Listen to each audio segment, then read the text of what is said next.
Hello students, welcome to Ashish Polala classes. Today in the present lecture of Indian Penal Code, I am going to discuss with you very landmark judgment in relation to section 84 of IPC, which is known as Ems Norton case.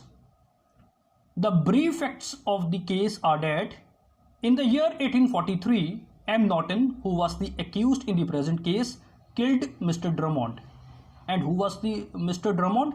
Mr. Drummond was the private secretary of Sir Robert Peel, and Sir Robert Peel was the then Prime Minister of England.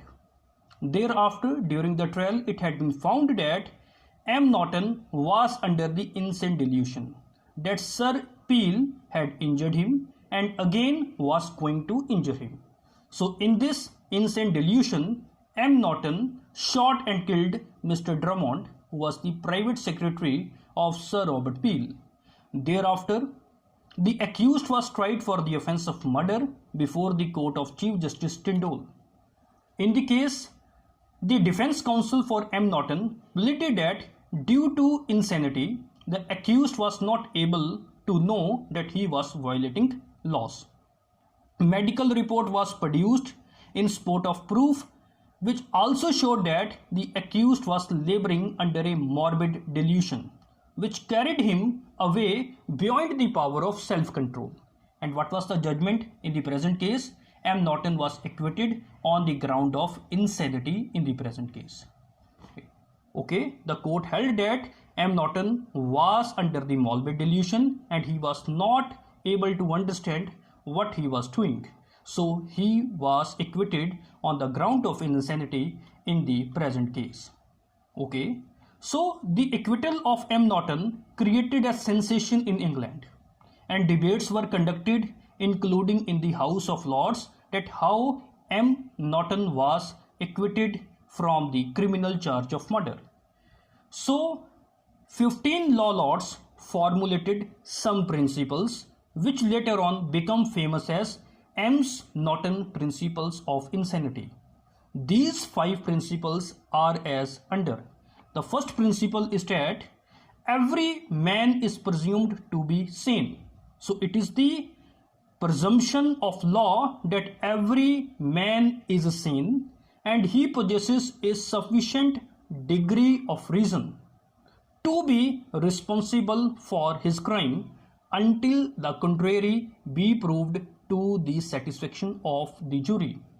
Means to say, when any person comes before the court after committing an offence, then it will be presumed that the man is sane and he had sufficient degree of reason and he should be responsible for his crime.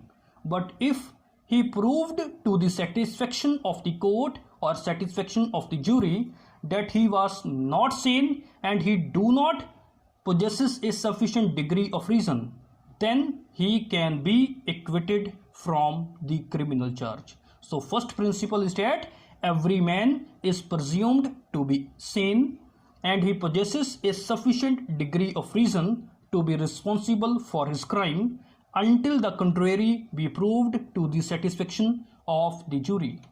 The second principle which is laid down is that to establish a defense on the ground of insanity, it must be clearly proved that at the time of committing the act, the accused was laboring under such a defect of reason from disease of the mind as not to know the nature and quality of the act he was doing, or if he did know it, that he did not know he was doing what was wrong.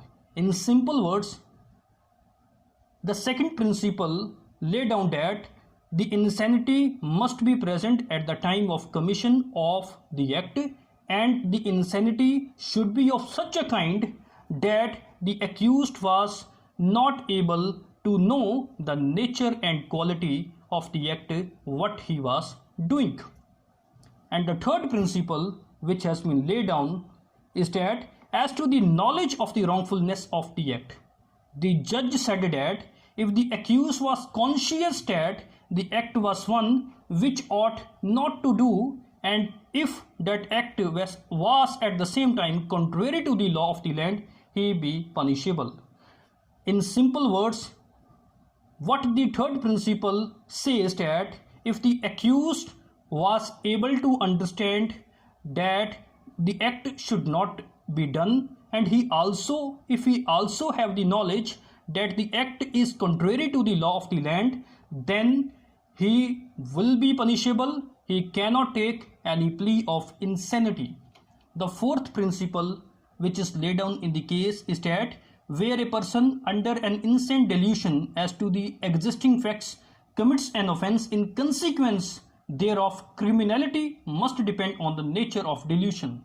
That means to say, if he labor under partial delusion only and is not in other respect insane, then he must be considered in the same situation as to the responsibility as if the fact with respect to which the delusion exists were real.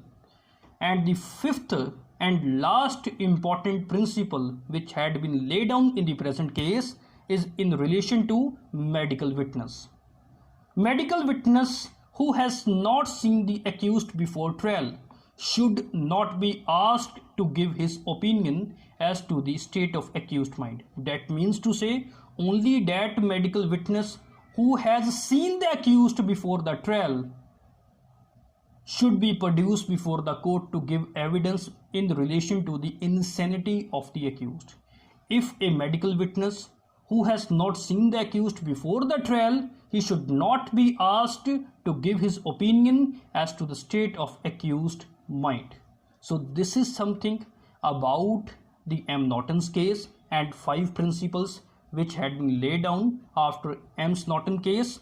So friends, if you like my lectures, then please subscribe my channel if you have not done so, and do not forget to click on the bell icon to get notifications of my next videos.